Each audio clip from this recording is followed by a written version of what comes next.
Question number first, कोशिका की खोज किसने की थी? इसका करेक्ट आंसर हो जाएगा रॉबर्ट हुक। इसको देखें, समझे। रॉबर्ट हुक ने 1665 में खुद के बनाए सूक्ष्मदर्शी से कार की एक पतली काट में मधुमक्खी के छत्ते जैसी कोठरियां देखी, जिन्हें कोशिका कहा गया। ठीक ना। तो आज पुनः हम टॉप 5 क्वेश्चनों को पढ़ने वाले हैं। साथ ही साथ जैसे ही क्वेश्चन कंप्लीट हो गए, हम आपसे इन्हीं क्वेश्चनों से संबंधित एक क्वेश्चन पूछेंगे। उसके लिए आप ध्यान से इन क्वेश्चनों को देखें, सुने और उनके आंसरों को समझें। ये वही क्वेश्चन हैं जो अक्सर एग्जामों में पूछे जाते हैं। तो देखते हैं अगला क्वेश्चन। क्वेश्चन नंबर सेकंड, बल का एसआई मात्रक क्या होता है? तो इसका करेक्ट आंसर हो जाएगा न्यूटन। इनको बिल्कुल रट लें आप, ठीक है। समझे, जब आप किसी 1 किलोग्राम की वस्तु को 1 मीटर प्रति सेकंड स्क्वायर की दर से गति देते हैं तो लगाया गया जो बल होता है वो 1 न्यूटन होता है। जैसे जमीन से एक सेब उठाने में लगभग 1 न्यूटन बल लगता है। ठीक है, अगला क्वेश्चन देखते हैं। असमान द्रव्यमान की 2 वस्तुएं समान वेग से गतिमान हैं, तो किसका संवेग ज़्यादा होगा?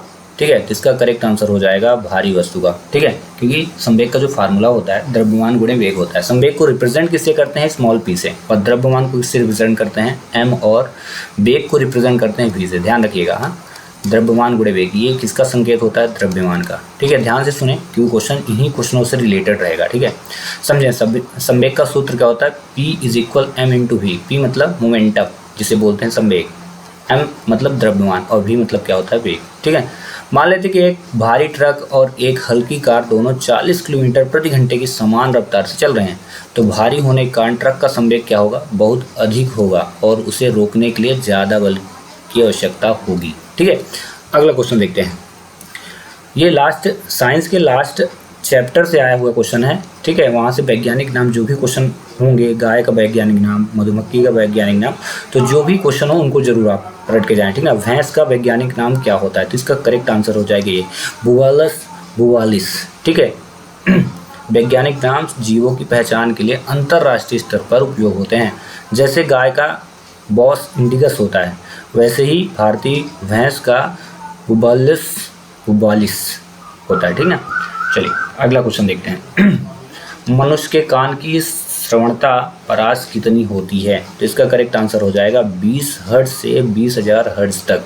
ये जो क्वेश्चन आपको हम बता रहे हैं ये वस्तुनिष्ठ प्रश्न में हैं, लेकिन ज़रूरी नहीं कि इसी प्रकार से आएंगे। ये क्वेश्चन खाली स्थान में भी आ सकते हैं, ठीक ना, सत्य असत्य में भी आ सकते हैं। तो इन क्वेश्चनों को आप नोट्स बनाते जाएँ, लिखते जाएँ, क्योंकि मैं आपको श्योर बता दूँ यही क्वेश्चन रिपीट होंगे। आपको मैं पेपर के पहले 100 ऑब्जेक्टिव क्वेश्चन पढ़ा दूंगा। उन्हीं 100 ऑब्जेक्टिव क्वेश्चन में से ही आपके 30 ऑब्जेक्टिव क्वेश्चन आने वाले हैं। ठीक है, तो इनको आप अच्छे से पढ़ के जाएं। 30 होंगे तो 30 आएंगे। वैसे में भी 28 क्वेश्चन ही साइंस में पूछते हैं, ठीक ना, तो 28 ही आएगा।